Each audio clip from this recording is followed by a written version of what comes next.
Que as duas águas te levam para um bom caminho.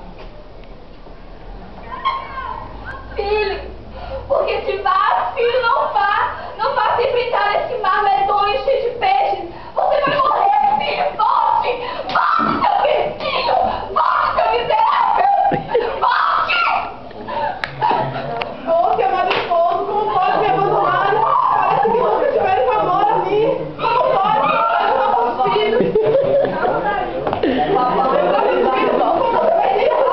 Aventurando esse mar tenebroso, com a dos ventos não faziam chegar.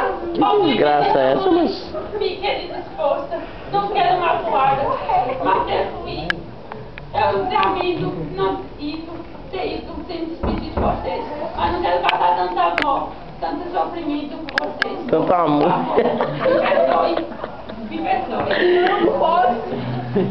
No meio desse ambiente emocionado, desejava que a figura imponente de um velho que ficava nas praias, com sua voz pesada ouvida até os navios, fazia um discurso vigoroso com uma experiência inestimável.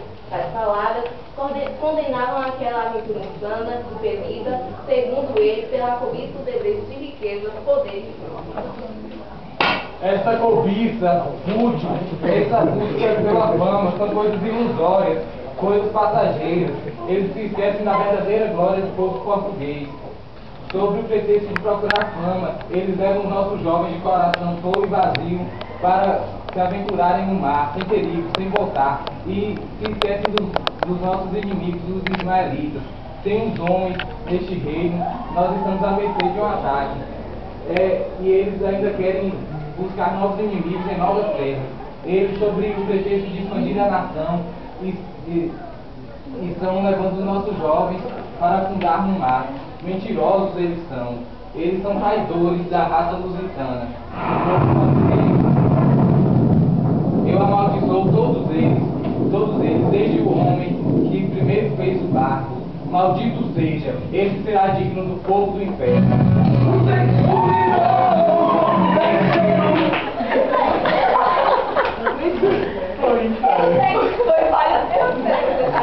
O bom é que até a música tem.